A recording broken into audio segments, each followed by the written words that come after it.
Robin is a wildlife biologist in Colombia, and he's been working on radiotelemetry and tracking of animals for over 10 years now. And he is the founder and president of Poketronics, and he's agreed to talk to us this evening or today about his work with VHF tracking of wildlife using drones. Robin, thank you. Go ahead. Okay, Ray, thanks. Well, I'm not a biologist. I'm a wild veterinarian. I have a master's in biology, but I'm also curious about electronics. So I understand a little bit of the terminology, but the thing is that I like technology on wildlife conservation. So I started looking for information because I once, like maybe 2013, I was curious about using drones for telemetry, and I said, someone has already been built a drone for this purpose, and I started looking information for it, and I found it. I found one of the first articles is about 2004, I believe. It was theoretical, and then I found out the information from wildlife drones, the beginning of wildlife drones, and then I start looking a lot of information from the past years. From the past 5 years, you can find a lot of articles on magazines and research articles about that. So you can find a lot of information. Most of them is theoretical, and a few is about taking practice for these purposes. So I'm going to explain a little bit. I believe most of you have been working on VHF telemetry, but the thing is that many researchers, how to explain that? Most researchers don't use correctly the equipment, the receivers. Mostly, there is a common error of using different frequency antennas, and this is not usual. This is not proper for the equipment. So I'm going to explain a little bit about the frequencies range. I had to run with this presentation. Well, most drones use 433 and 80608, sorry, and 900 megahertz telemetry frequency, but the control frequency for the drone is 2.4 gigahertz. With the VHF transmitters, we have from 148 up to 222 megahertz range. So you gotta pick for the VHF transmitters, you gotta pick the receiver, the antenna, and the transmitter in the proper frequency range. This is the first prototype. I believe it was 2014. It's from the University of Northern Arizona. It's a pretty rustical drone with PVC pipes and some copper pipes for the antenna. It was pretty interesting approach, but then 2018, they built the first open source prototype so you guys can build your own drone. The thing is that some of the devices, some of the parts are already out of the market, so you gotta pick the proper, the control device, some different parts, especially. You gotta keep updated this information. I have this information updated. I can share it with you later on. I'm trying to build this drone for me. It'll cost you about $2,500 US. So it's really cheap option, so you can use it. The main default, I believe, is that you can only track one transmitter at a time. The wildlife drones, you can track up to 40 tags at the same time. So it's a big difference on it, but it's a commercial drone.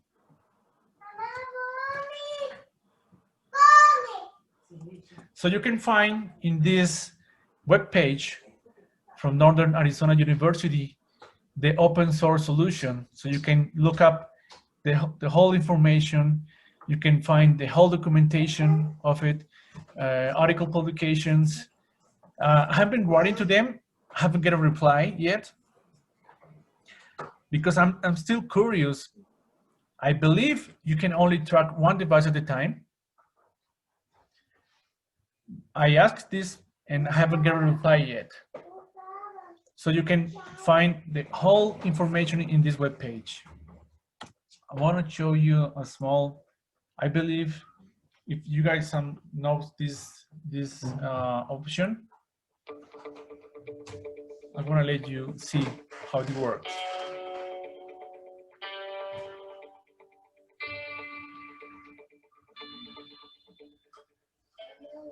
The unmanned aerial vehicle radiotelemetry system is designed to assist in the localization of small radio-tagged wildlife. Current tracking methods are time-consuming and often require traversing tough terrain or using manned aircraft. The UAVRT system integrates software-defined radio onto a UAV platform, providing an autonomous data collection system. This project is developed by Northern Arizona University and is presented for open source use. This video will provide a tutorial for basic system setup, field use, and data analysis. Additional documentation is located on the UAVRT website, and the link is in the description below. The UAVRT system contains 3 subsystems. The first 2 systems are flown on board the vehicle and are integrated into the vehicle's frame. The first system incorporates the flight avionics and is responsible for vehicle control. This system includes a flight controller, GPS, and handheld RC controller. This subsystem allows the vehicle to fly autonomously or manually, where an operator can regain control of the UAV at any time during flight. The second system consists of the radiotelemetry avionics and is also flown on board the vehicle. This system uses a software-defined radio to collect signals from wildlife tags and store the data locally on the companion computer. I'm going to stop here right now because this is the main part of the wildlife drone, for the VHF drone. This is the software-defined radio, it's a special device. In this web page, you can find the whole parts, web links, the price, and you can build this drone. But this is the main part of the drone. This is actually the receiver that you used to have, the handheld receiver. This is the receiver on the drone. This is the main part. The ground control station is the final subsystem and is used by a wildlife tracker on the ground. This system shows the live position of the UAV during flight and is used for signal processing once the flight is complete. This system is designed to be used in a field environment and can be set up in a few easy steps. To set up the UAVRT system, first mount the radiotelemetry system to the UAV. The case can easily be installed to the top of the UAV using 2 carbon fiber rods as shown. Next, plug in the USB components to the companion computer. These components include the AirSpy, Wi-Fi module, and direct USB connection to the flight controller. With the H antenna already mounted to the vehicle, connect the antenna to the low noise amplifier. While not necessary, the team often uses a camping table for the field laptop and any miscellaneous equipment when using the system. Once the components are plugged in, turn on the system by connecting the companion computer battery and flipping the switch on the battery pack. Because the companion computer has the USB connection to the flight controller, this process will initialize the system. However, there is still no power to the motors. When you are ready to fly, connect the UAV battery and disable the safety switch.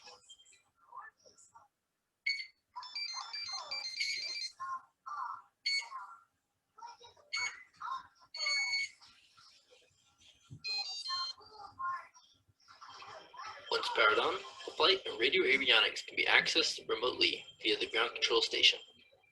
With the companion computer on, the system should generate a Wi-Fi network. On your field laptop, go into your Wi-Fi settings and initialize the appropriate connection.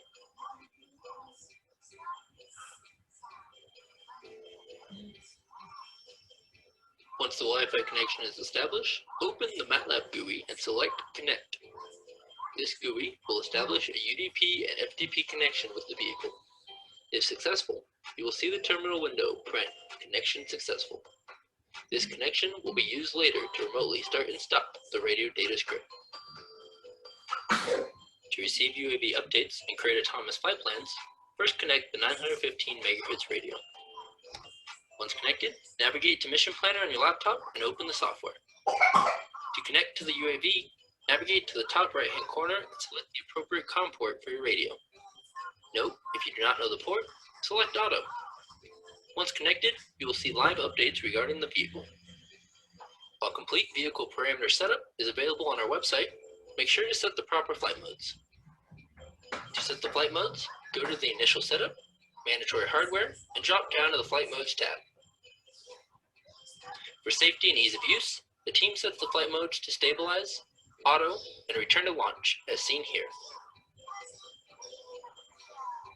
These settings correspond to the 3 locations of the flight mode switch on the RC controller.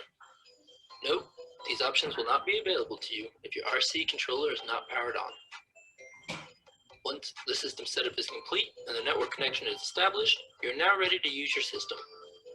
After scoping your flight area, evaluating the terrain for trees and other obstacles, and checking for surrounding aircraft, you're ready to create your flight plan.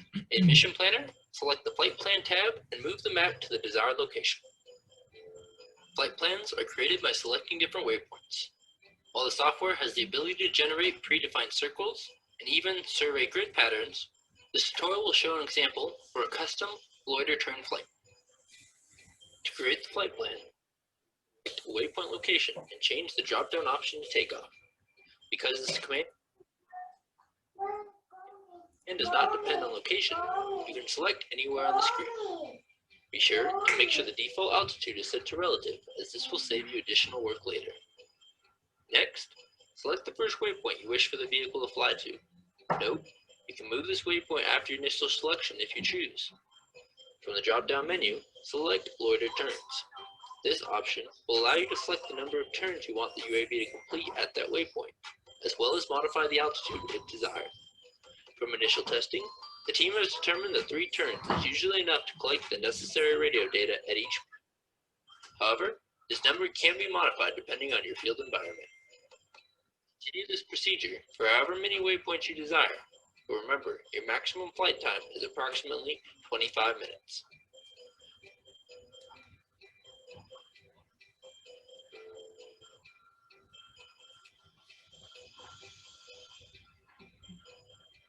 Once complete, make sure you add an additional waypoint and change the command to return to launch in the drop-down menu. You are now ready to send the flight plan to the UAV. With your 915 MHz radio connected and the UAV on, select Right Waypoints.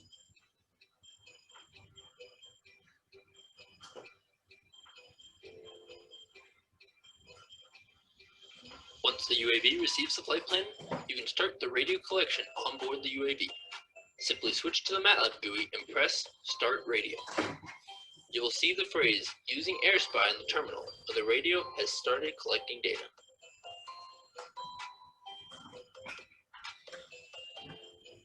You are now ready to begin the UAV flight. While takeoff can be started using the ground control station, we will show you how to complete this procedure using the RC remote. With the controller in hand, arm the vehicle by moving the throttle stick to the lower right position of the controller. Once you hear the UAV beep, the vehicle is armed and the motors will begin to spin. Flight mode switch into the second position and move the throttle stick to 50%. The UAV will take off and begin the pre-assigned flight plan.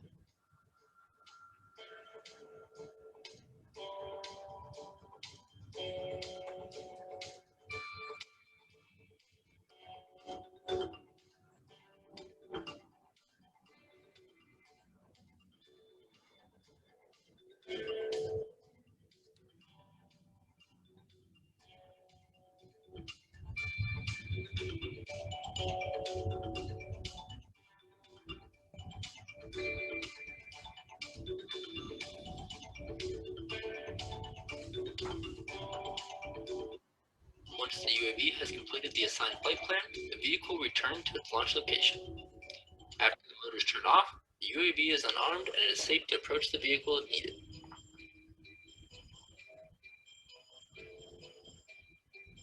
Now that the flight is complete, you can stop the radio data collection by pressing Stop Radio. If the Wi-Fi was disconnected during flight and did not automatically reestablish, simply reconnect the Wi-Fi before proceeding. With your data successfully saved, this GUI allows you to load the data from the UAV and analyze the results. The system will automatically detect each waypoint the UAV flew to and calculate an estimated tag location. Please reference our next tutorial for a full overview of the data processing capabilities and the corresponding procedures. With this introduction, you are now ready to use the UAVRT system. For additional information, please reference our website. This site contains complete build instructions for the vehicle, software downloads for the radiotelemetry subsystem, and conference presentations delivered regarding the complete UAVRT system. While this system is designed for open source use, please use it responsibly, and remember, you are responsible for your safety and the safety of others.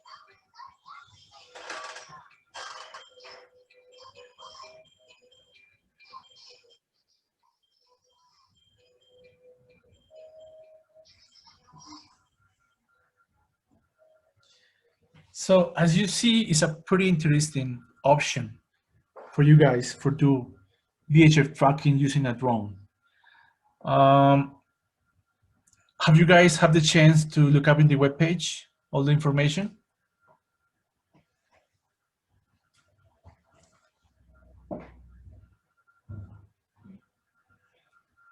My recommendation is to take an advice from an electronic engineer or for a drone specialist so you guys can build this drone for your purposes. I will share a Google Drive file sharing my updates on this device on the open source option, because for example, the main control for the drone is out of the market right now. So I found out a better option and cheaper. For example, with the VHF antenna, is from Telonix. This antenna costs about $300 US, and you can find cheaper option for $100. Even you can build your own Yagi antenna. It'll be cheaper, and it'll work about the same. So this is a close picture of it. You can find here the VHF antenna is a 2-element Yagi antenna or H type. You can use even a 3-element Yagi antenna. You will get more distance. You will get better range. It'll be heavier, but this depends on the frequency range. If you guys are using 148, 150 megahertz, it's a big antenna. But if you guys use 216 megahertz, it'll be shorter and lighter. And then you can add an additional element. It'll be a 3-element Yagi antenna, and you can get more distance and more detection range. It'll be about 10, maybe 30% more detection range.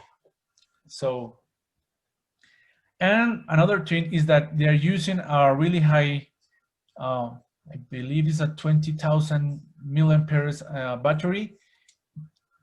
It'll give you 25 minutes of flight, but if you guys use a 10,000 milliamperes battery, you will probably get 10, 15 minutes at tops.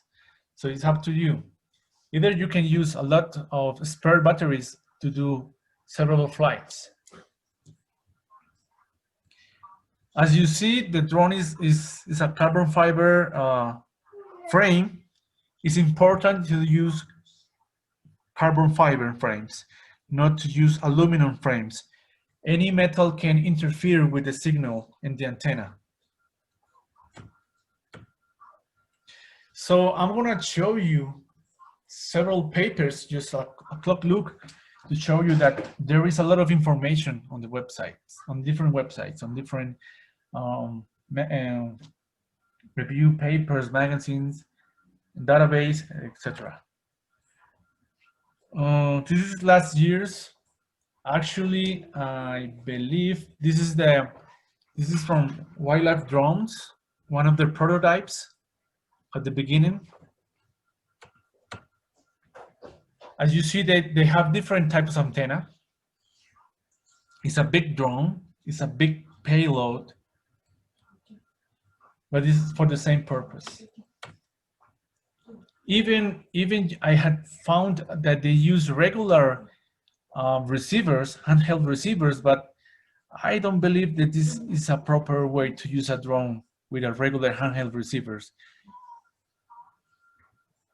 Probably they use a special earbud connection to hear the beep from the regular handheld receiver, but it's not the proper way to do it. The proper way to do it is with software-defined radio device. Here you can find another one. You can see the size of the antenna, the size of the drone. The bigger the payload, the less battery you will have on the drone. This is a different approach. They are actually using a drone with special devices called UHF RFID tag. Those are especially for asset location, asset tracking, but you can use also to tag crocodiles and to identify them. The main thing is that these tags are quite delicate. They can really get easily damaged too easily, but company developed a special square device, and it's pretty compact RFID tag. So I believe this is an option to find tagged crocodiles on the wild. You cannot use the usual RFID tag. It's way too small. You will have to be pretty close to the animal with the reader, but this is an option in the future. Maybe it'll have some implementation for wildlife conservation. This is actually another article from the Wildlife Drones commercial device. The thing is that with the small tags, you will get less range. There is different line of sight detection range from different tags. The smallest tags has about 8 kilometers line of sight range. In the field, you will actually get about 80 meters on foot with a handheld receiver. So this is actually one of the main purposes for drones.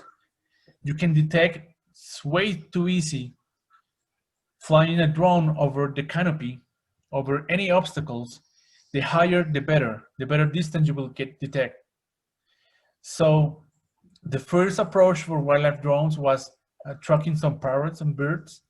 You can get 1 kilometer with the smallest tags on the market. So from 80 meters, you can get 1 kilometer. That's a lot. That's a really nice improvement.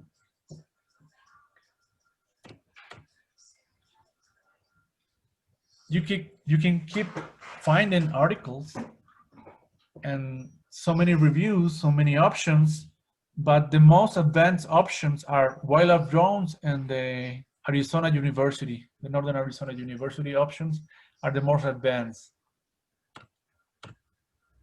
Here is they're using different types of antennas to detect the transmitters. It's a way too different approach. I think it's more complicated because this is engineer stuff. But actually, you can do several approaches. This is a nice and interesting option. They're using a different type of drone. This is not a static drone. It's a plane. As you can see, they're using a different type of antenna. And what they're doing is that you can track the tags with a pseudo Doppler direction finding system. There is a big disadvantage with this, is the margin of error of the location. They say that you can find tags about 5 meters detection range, but I think they're lying. Actually, the Doppler effect is quite complicated. If you guys have used PTT Argus devices on Crocs, they have a big detection range error from about 300 meters up to 3 kilometers. In this case, the range is not too big, but the accuracy is about 200 meters by 200 meters. So it's about 40,000 meters location detection range. So it's a quite interesting approach, but I wouldn't use it because it has a big error.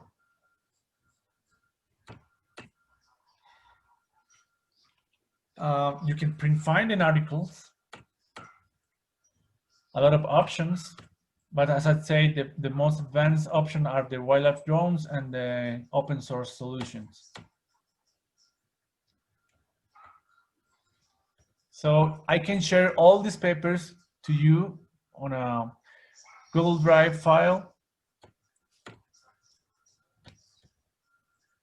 And actually you can find the article from the open source solution. You can take a look into it if you want it.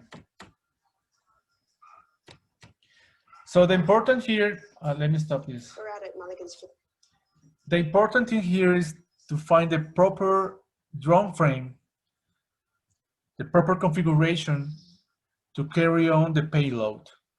So the option that the open source solution from the Northern Arizona University is offering is the proper one. But if you get advice from a drone engineer or a drone specialist, they will improve you this device. That's what I have done here in Colombia. I have a couple friends that they build drones. They're electronic engineers, and they gave me different insight for this option. They told me that some of the parts are not available in the market or way too expensive, and they gave me cheaper options and better ending of this project. So if you guys have not heard about wildlife drones, this is at the beginning for wildlife drones. Woodland Sanctuary, and we're here to radio track betons. Over the last 2.5 years, we've been building and testing a drone to radio track wildlife. This is something that hasn't been achieved before anywhere in the world. It's not a simple problem, but we believe that we've come up with a solution to that.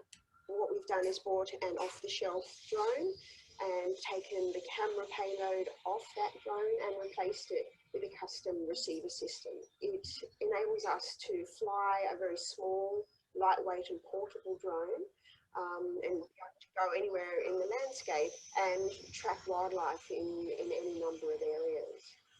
For a researcher, it enables us to follow the movements of animals that's never been possible before. And for a land manager, it may enable them to actually locate pest species or identify den sites.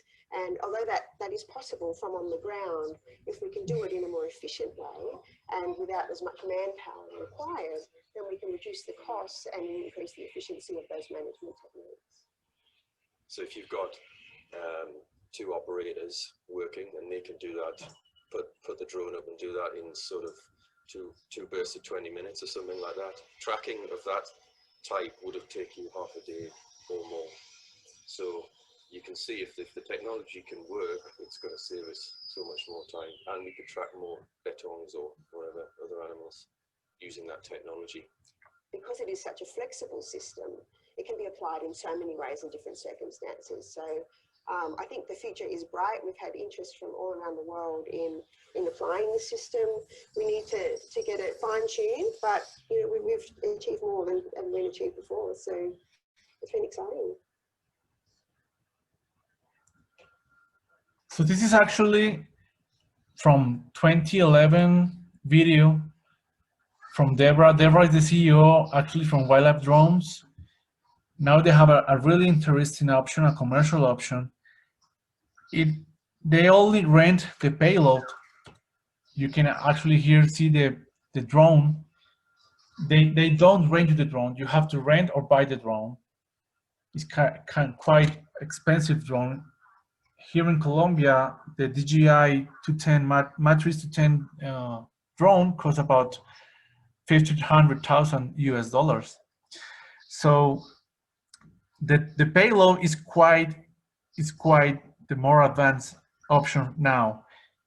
It weighs around 1 kilo, and with this drone you can actually have 15 minutes autonomy from batteries. You can see here the antenna. This is the Yagi antenna with the 2 element and the payload. This is all the payload. Here is the software-defined radio device, actually the receiver, the VHF receiver. And here is a small antenna. This is the telemetry antenna that will communicate with the computer, with the laptop, and get the information to you. So actually, renting the payload from Wildlife Drone, it costs about $1,300 US per month. So it's quite expensive. But you can track about 40 tags in one flight. So you can save a lot of time and a lot of effort in just one flight. You can here have a better look of the drone. Well, sorry about these pictures. And then the VHF drone, do you have any questions about it? Ray, do you have any question, or maybe another assistant? Because we have just finished the VHF drone, and now we're going to begin with a different type of drone for different purposes. There was a question, Robin, was from Gonzalo Pigan. You stressed that the drone should be made of carbon fiber, and he asked if it could be made of plastic. Yeah, you can make of plastic, different material, but not any metal. You cannot use any metal on the frame because the signal you will get a rebound signal. So you have to use carbon fiber or any other different material from any metal.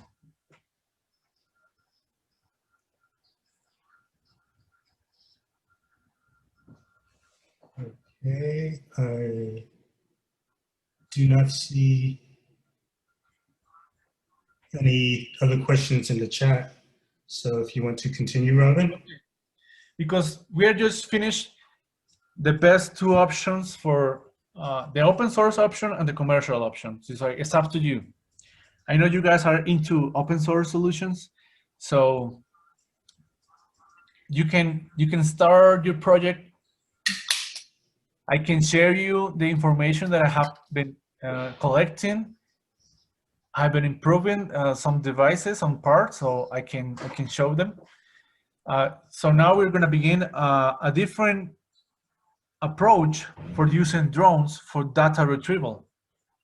In this case, there is several commercial brands for telemetry companies that are offering GPS with different data long range transmissions. I know EOPS, I know Telemax, I know, I believe Lotec, they have some special devices for retrieve the information from GPS tags. So actually you can download the data at different distances. The main thing is that with the handheld receivers on foot tracking, you will get less detection range. So you will actually maybe get 50, 200 meters, maybe 500 meters. But this depends on the topography conditions, the forest density, even weather conditions. and so on. If the animals is on the ground, if the animals is in the canopy, if they have animals flying. But in your case, you are tracking crocs. Water is kind of tricky with the data signals. You would not get way too much data detection range when animals is under the water. But if the animal is up just above the water, you will get probably about 200 meters detection range with different commercial brands. So you can use drones for data retrieval or even for data monitoring. Sorry about those two pictures. I was preparing the presentation, but as it's just for showing, let me correct this, please.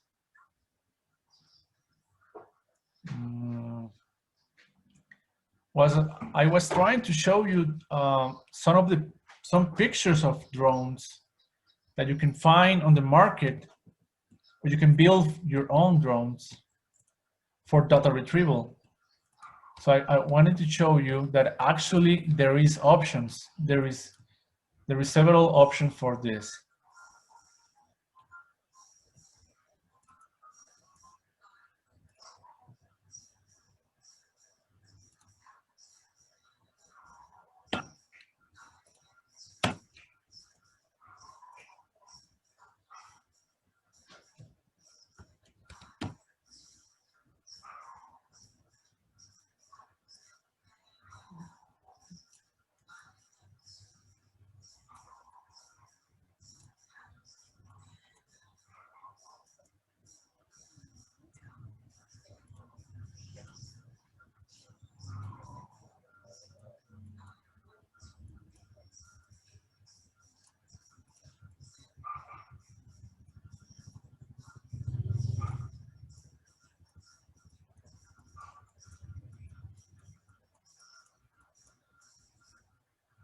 I believe it's this one.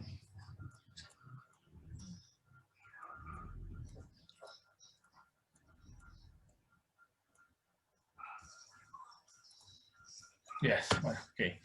So you can actually find several applications, mostly radio communication applications for these purposes, using different kind of drones, different type of antennas for different frequency radio detection data. So you can see the configurations on here. You can actually hear a panel antenna. This is right here. Different types of antenna for different purposes.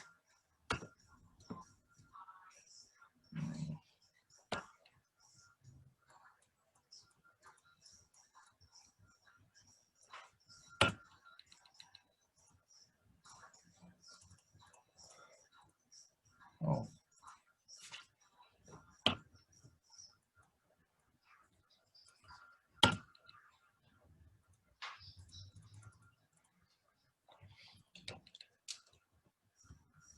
So actually, it is possible to use the different commercial equipment available on the market with the GPS devices that actually has a long detection range for data download.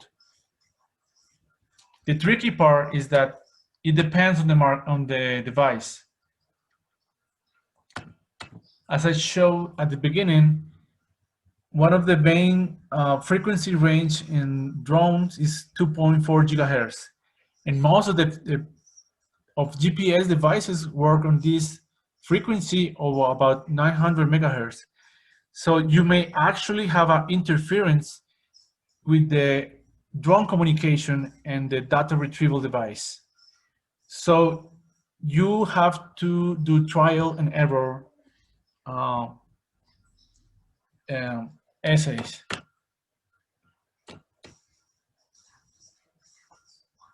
The main important thing is to still using carbon fiber frames or plastic frames.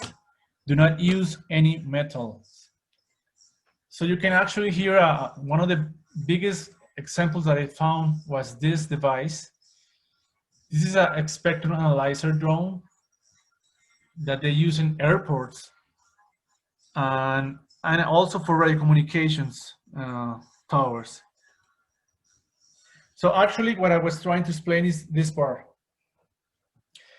Here you can find spectrum analyzer table or figure.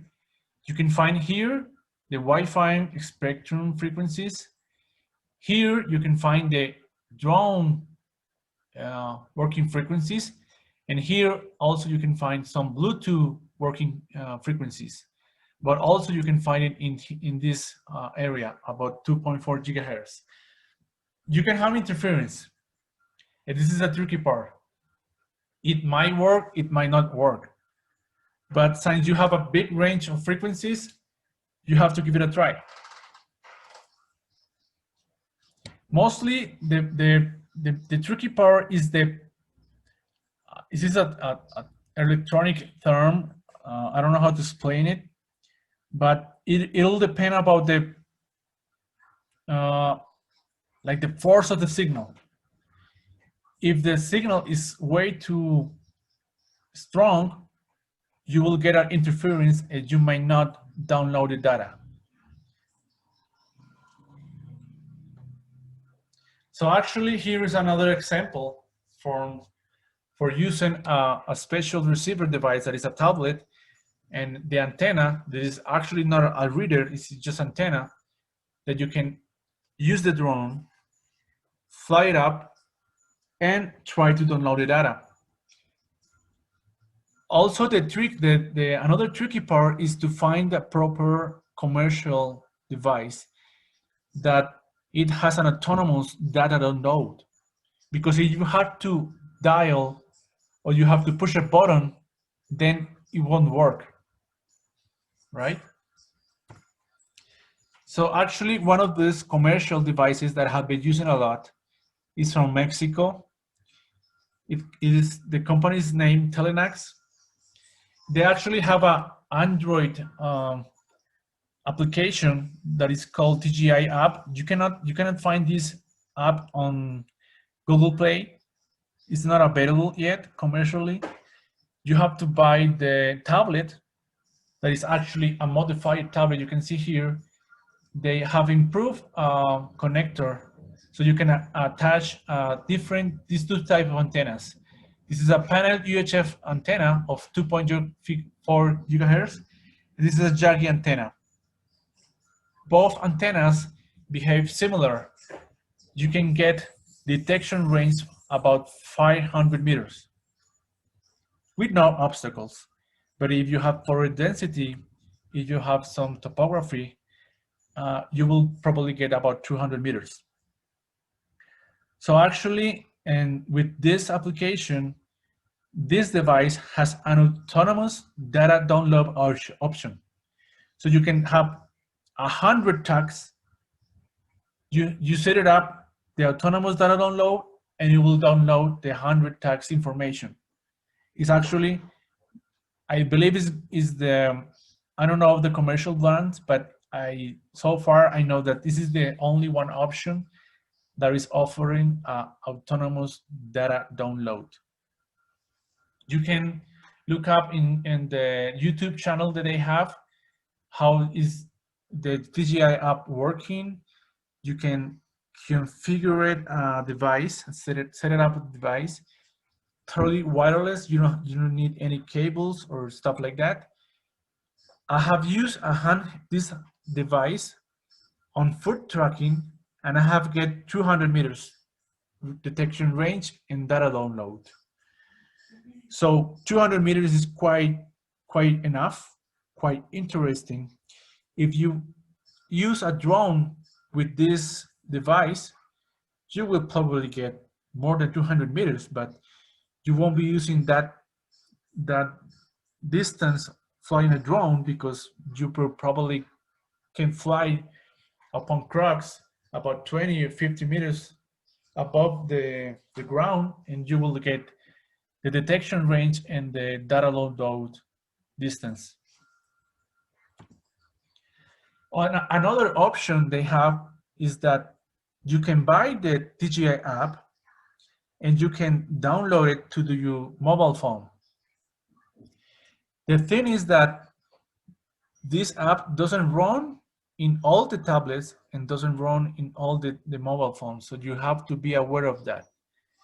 Another thing is that you don't have a UHF, the long detection range antenna. You only have your internal Bluetooth antenna, and you will get probably less than 20 meters detection range. But it's an option. You can use a cheaper drone, a lighter drone, and use your phone with it and try to download the data. So this is about that I'll have to say. This is my experience with so far with drones. I haven't built a drone yet. I once give these devices to a researcher on working on primates, and he told me that he used a drone with the tablet and the antenna, and it worked. But the thing with primates, they're in the canopy. They're really above the ground level, so you will get better detection rates with different species of animals. It's not the same primates that are working with crocs.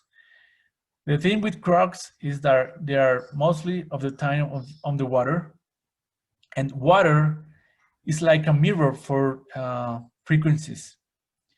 They tend to behave like a mirror or a reflector, and signals may deflect or rebound with water. So you have to be really careful when you are trying to use this with crocs or aquatic species. So this is about my presentation. I'm sorry because I have to run in less than a week with this.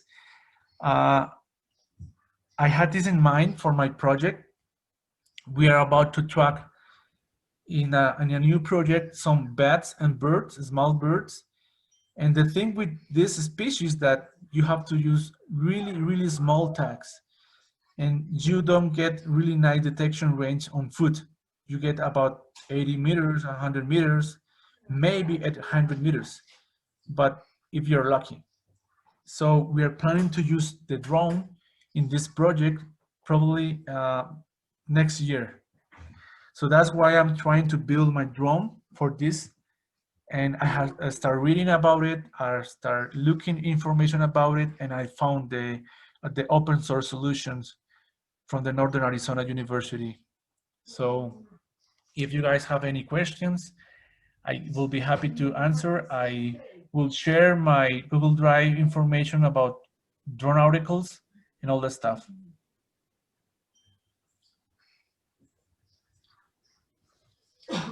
Hey, thank you very much, Robin. That was an interesting presentation. Does anybody have any questions? Please raise your hand or just go ahead. I would love to hear some experience from you guys. I know that Carlos has been using a different type of, he told me once that he used a different type of receiver for data download, and he told me he has a really nice experience. I would like to hear the experience, which brand was it, what commercial brand was, how did he have to use the receiver, if he had to push any button to download the data, or if it was an autonomous device.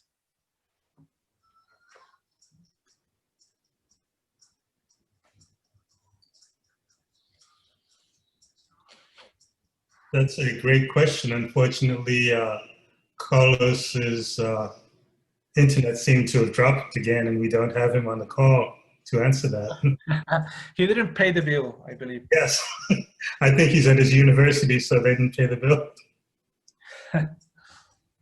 Okay. Anybody else have any questions for Robin?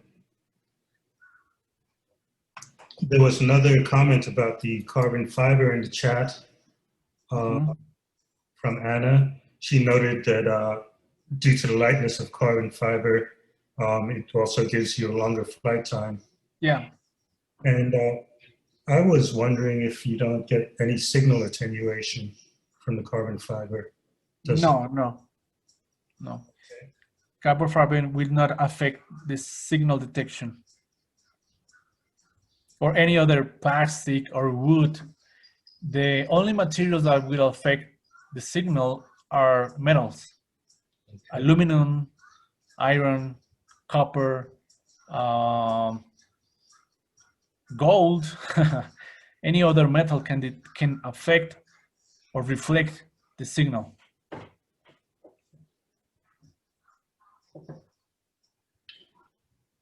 Okay.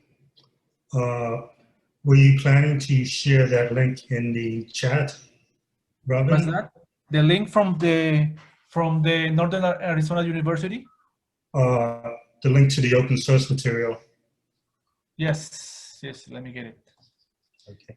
If you can share that in chat also, let me copy this.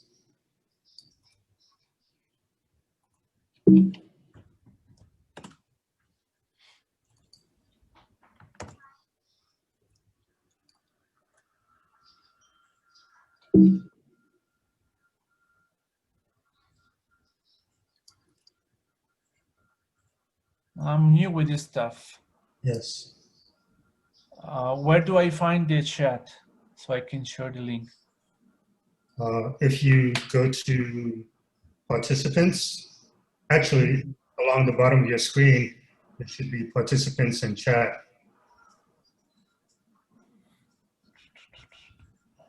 Oh, okay.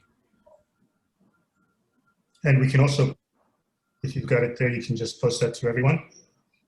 And we can also post it on the virtual drone workshop website.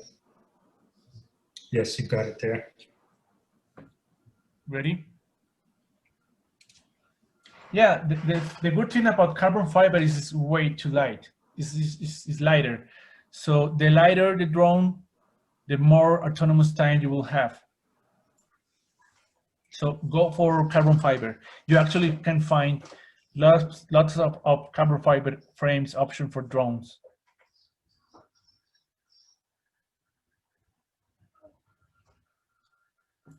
We'll post that to the website. Also, I'd like to get a copy of all your papers that you put up at the front of the presentation. We'll want to add those to the website also. You can write me here and I will add the emails to my Google Drive file so I can share the whole documentation that I have. The papers, mostly, pictures if you want to. Another thing that you have to keep in mind is that you gotta balance properly the payload in the drone. So this is actually a game. You have to find the proper balance, because if you don't do a proper balance, the drone will drain the battery. So you won't have a proper time for flying.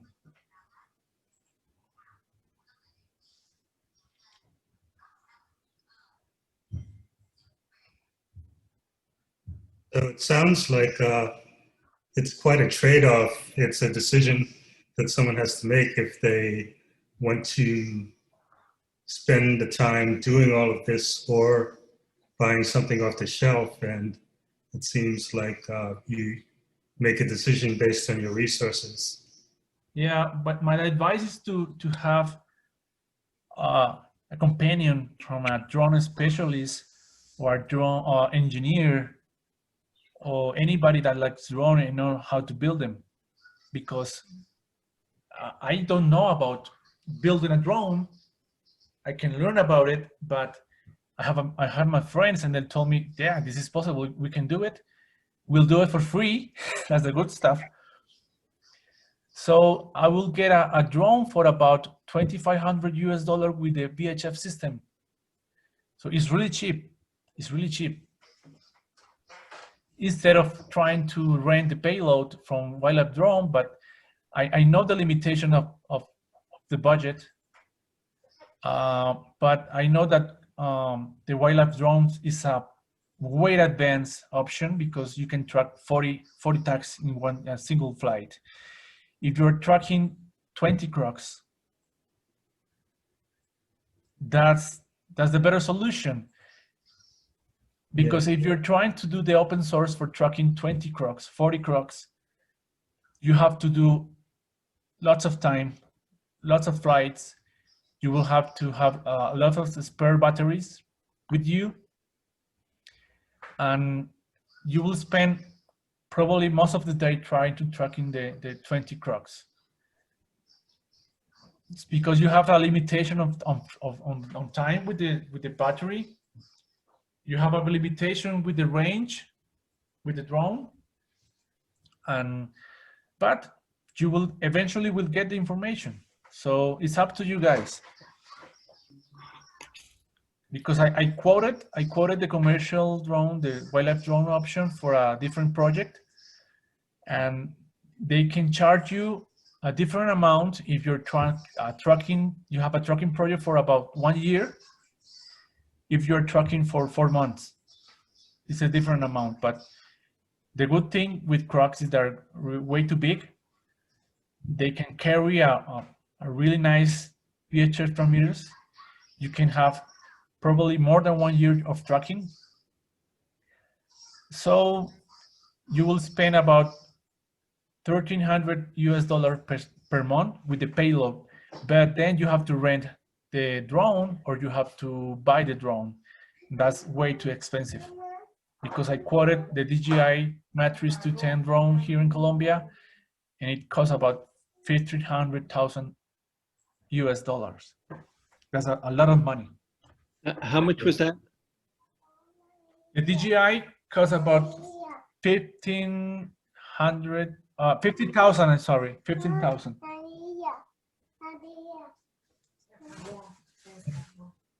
Well, it certainly sounds like a good option because we're always working with limited budgets to get field work done, and build it yourself. That will certainly save some money. Yes. Ray, I had a question. Yes, go ahead. Does anybody have any experience or knowledge of using fixed wing drones for finding tags with crocodiles? I know that's a more challenging issue. I have not heard of any. The folks in Australia have done, as far as I know, the most radiotelemetry work, and the stuff that Robin just showed us from University of Arizona. But I don't know of much work that's been done with fixed wing in tracking radio tags. Yeah, you can use a, how do you call that? A fixed wing device, drone? Yes. Yeah, you can use it, but then actually with the VHF tracking technique, you have to do a 360 rotation to find the signal. With a fixed wing, you cannot do that. With the fixed wing, there is an article from that says that you can use it, but then the technique is not the triangulation or the helmet technique, but a pseudo-Doppler calculation. And the thing with that pseudo-Doppler calculation is that you have a big error of location. So it's not the proper device to do VHF tracking. Maybe you can use a fixed wing to data retrieval. Do you have that article about the fixed wing and the issues with it? Yep. Yeah. I showed it in the presentation. I don't know if you missed it. Okay, very good. I can get it there. Yeah. Let me show you. I can open it right here. We can also put that on the website. Yeah.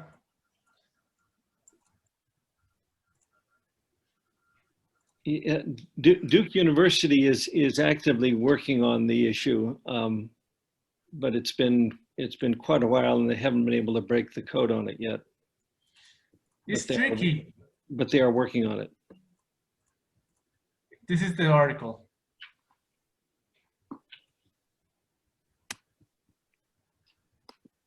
So they actually use some VHF tags. They use a software-defined radio device, but the technique is a pseudo-Doppler direction finding system. Actually, you will have accuracies about 200 meters by 200 meters. So it's a 40,000 meters area. It's too much error It's too much error. for the location. Maybe I will use a fixed wing for data retrieval. But the thing with data retrieval devices is that you need to be in a good range for data download. If you are too far, you will lose connection. You know, so the better drone is a hexacopter, a quadricopter, a stationary drone that you can fly it up. Yeah, it sounds like the approach, using the fixed wing to do the data retrieval would be very problematic. Mm-hmm. Yes. They have to keep they have to keep trying to find a better solution for it.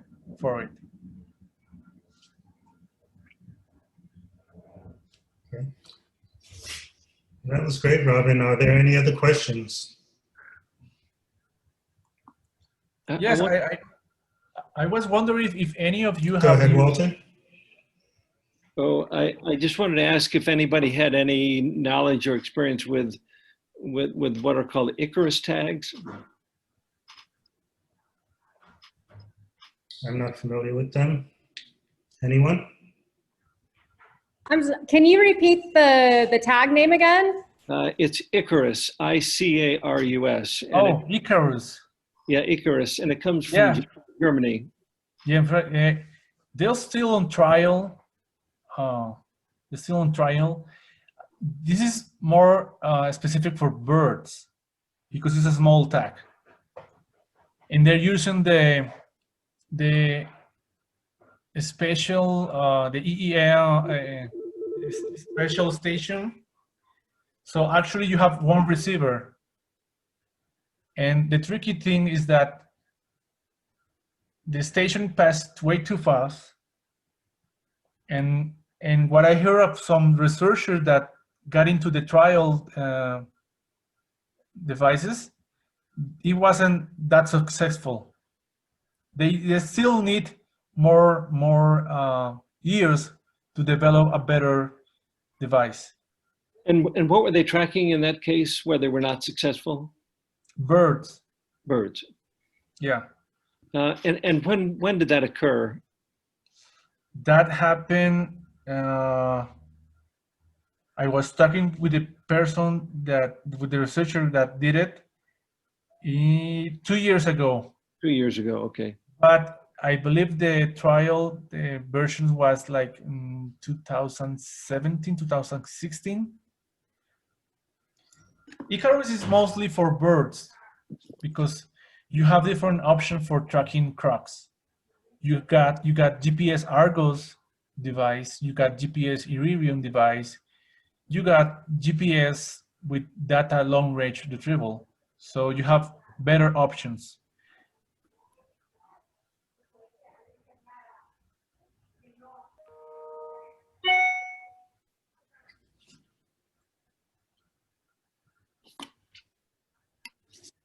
Okay. So I was wondering if any of you have used GPS with different commercial brands, but GPS with remote data long range.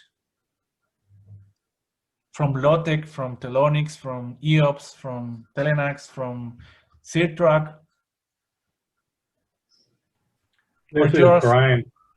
For the stuff that we use on the snail kites, we use Ecotone, and it's a satellite transmitter. So what it does, it transmits the data through cell phone towers. So it gets used to however many locations you want. Like we only do it during the day because that's when the birds are active, and we have it shut off at night so it saves battery. So whenever it comes into cell phone range, the data is downloaded up to a website and you can see the locations from there. Yeah. And GPS. we supplement that with VHF as well. So if there's a mortality, those satellite transmitter tags don't have like a mortality signal, so we use a VHF as well, so we can go back and retrieve the tags. Okay. Yeah, GPS DCM is a good option. Did you use a solar cell unit or a battery unit? Yes, they were solar activated. And I think with a lot of these devices, it really kind of depends on the question that you're asking. If you're looking for fine scaled movement, you know, 100 meter, 200 meters may not be enough for you, but if you're looking for large scale movement, you know, that may be enough. So that's just something to keep in mind when you're selecting your units. How about the solar cell? Did you get algae on the solar cell? How much did it last? No, these were on birds, so we didn't have to worry about any type of growth on top of the solar cells. Okay. Oh yeah. For birds, this GPS GCM is the best option you get. But for crocs, GPS GCM units are not the best option you need. Yeah, we tried to do some in the Everglades, but we had a lot of issues in the forested wetlands. So a lot of the mangrove areas, they couldn't get clear satellite signals. When they're in open water, it was fine, but when they get into the smaller tributaries and stuff, we had issues with signals being uploaded. I want to show you, I have been tagging crocs.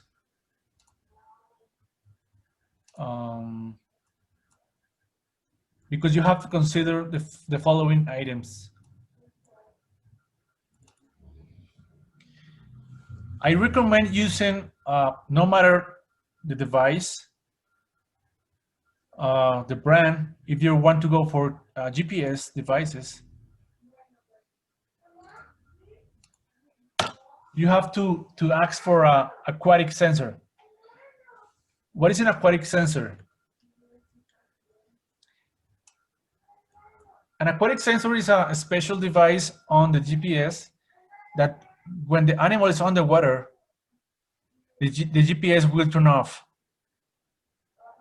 And when the animal is above the water, the GPS will turn on. This will be more effective for the battery because underwater, no GPS will take the coordinates. It will not work. So actually, this is the aquatic sensor. You can see here a copper dot. Let me show you more examples of it. Okay. I don't think your screen is changing, Robin. I don't think you're sharing the correct screen. No. Let me get. We're still seeing your presentation. Okay.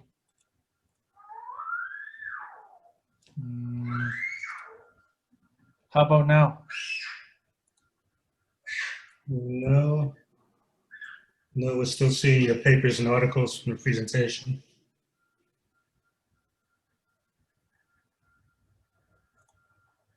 You need to click share screen again. Yeah. Yeah, there we go. So this is the aquatic sensor right here. This is a copper dot. This is aquatic sensor. I want to show you a different one. This is a GPS with a Bluetooth data long range detection device. Here's the aquatic sensor right here.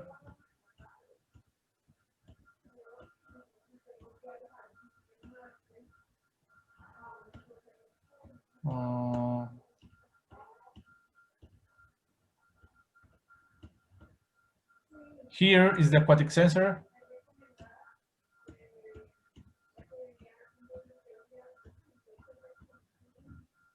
Here is the aquatic sensor. This is a special device. Not much company can offer this device on your tracking tags. Can it be combined with different tags? Yes. You can use it on VHF, you can use it on GPS devices. Actually, there is an article about aquatic sensor with the VHF, and it will work with changing the frequency beep. So if the animal is under the water, you will get about different timing. So you can actually know if the animal is under the water or above the water. This is a GPS GCM device. Actually, this is a bird device, and they use it on a croc. I don't know how did it go, because if the animal is under the water, this device will be all the time under the water.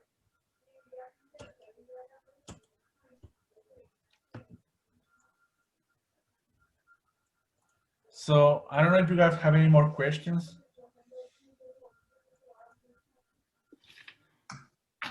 This has been very interesting.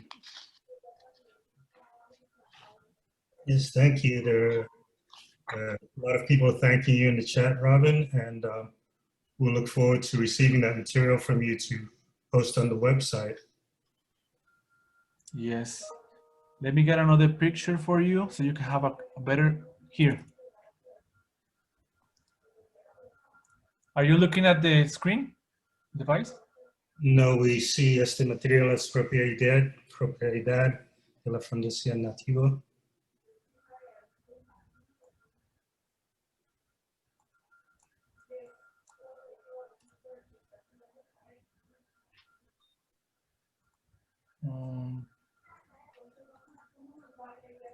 How about now? You're not sharing, no? No, stop recording, I believe. Okay, no, right here.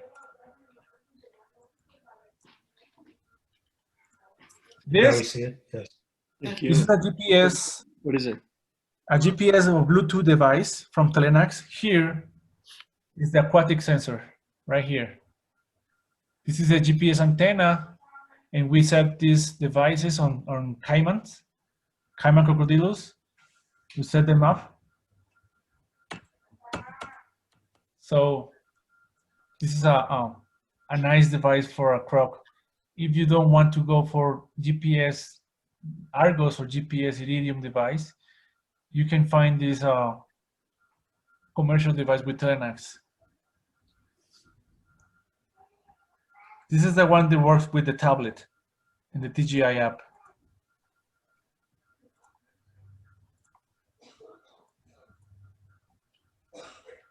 So that's about it. Thanks so much. Lonnie, do you have anything to add right now? Not right now, just to announce our next live chat will be next week, next Friday. Okay. We have a topic for that. Is that that's also radiotelemetry, right? Yes, that's another radio telemetry from, I'm trying to find it real quick. That's Mauricio. Murray's, yeah. And he is actually tracking Morlet's crocodiles in Mexico, and will be presenting next Friday. Okay. I am going to, while Lonnie's looking for that, I'm going to ask everyone to look in the chat for the post from Andrew. There's a link there for a survey form. We didn't get very many people to fill it out last time, but it's important first that you fill out the survey form so we know what topics you want to see in the chat, where you're from, and how we can make it most useful to you. So please go in. Andrew just posted it again. Just click on that link. You can click on it right now and fill it out after the chat ends. It'll open up a window in your web browser. You can fill it out, and we'll look forward to receiving that information from you. I'm sorry, I got the date wrong. It'll be on November the 6th, and it's from Mauricio Gonzalez and Jose Antonio from Mexico, and upgrading drones with low-cost autonomous devices and tracking multiple signals with VHF transmitters at the same time. And yeah, so you'll have some more time to prepare for that one. We apologize for the short notice this week, but as Robin said, he has an opportunity to head out into the field, and we wanted to hear his presentation before we took off to do the field work. So thanks once more, Robin. And our goal is to try to line up some speakers so we can have at least a monthly talk. Marisa is on the line with us tonight, and we're trying to get her and Matt Breen from Australia that are actually using drones with active crocodile projects and have them give short presentations. Marisa, did you have anything you wanted to say tonight?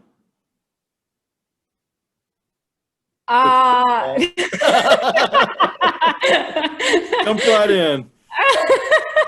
No, yeah. Most likely, I'll be discussing about the use of our drone in regards of very shy crocodiles that we have here in Belize with the Moralettes and the Cutis. We're also utilizing our drone to look at the interaction between manatee and crocodiles here in the Placencia Lagoon. Awesome. I just had messaged to Lonnie as well the day he sent me a message to see if I would present. Our drone, known as Red Leader, decided to take a dive in the water. Something happened with the connection, and a team member went out of the boat swimming, and Red Leader took a dive. But we will be getting, luckily we have grant money, so we'll be able to get another one and start our work soon enough. Timing's good because it's rainy season, so like the prime part, so we can't really actually go out right now. But I still have wonderful research to discuss about. Great. Marisa, what type of drone was it? It was a Phantom 4 Pro. Okay. And we noticed before, this is probably 3 months ago, we sent it off to do a particular grid that we've done hundreds of times, and it just went in a different direction, brought it back in, double checked everything, and just went in another direction again.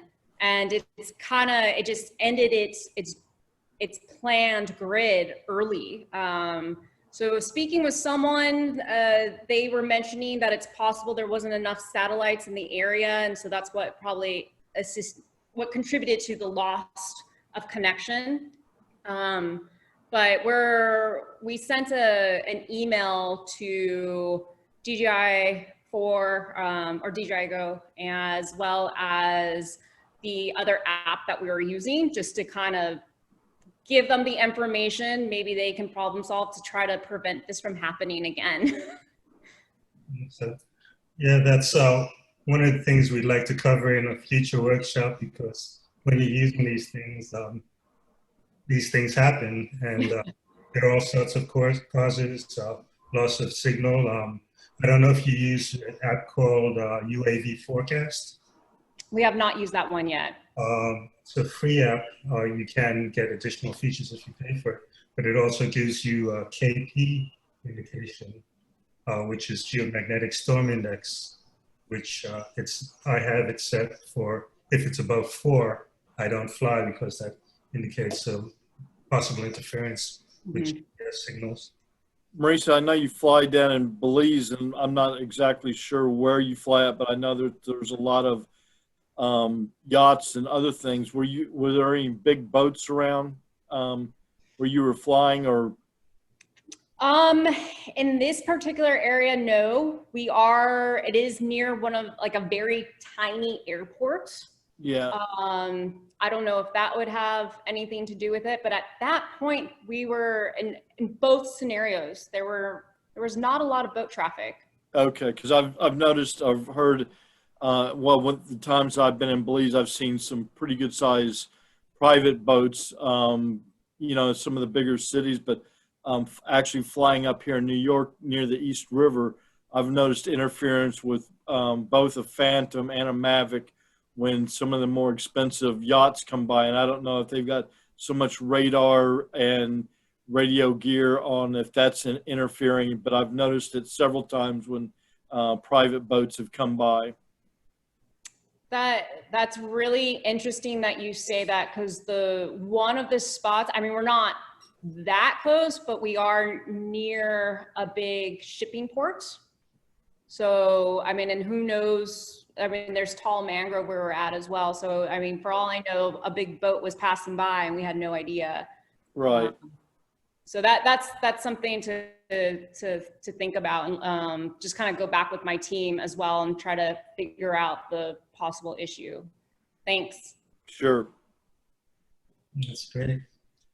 Well, we've come up on an hour and a half, 90 minutes. And if there are no further questions for the speaker or any further discussion, we'd like to bring this second virtual drone workshop live chat to a close. I'd like to thank you all for attending, and we look forward to seeing you when the next one is posted. What's that date again, Lonnie? November the 6th, and we'll post it. Didn't we kind of ran up on this one really quickly and didn't post it on the website? We sent out a notice to the CSG members, but we'll do both before the next presentation. Okay. Well, thank you again, everybody, and good night, good morning, good afternoon, wherever you are. And stay safe. Hope everybody and their families are doing well in these strange times of coronavirus, and we look forward to seeing you soon. Keep up the research and stay safe. Good night, everyone. Good night.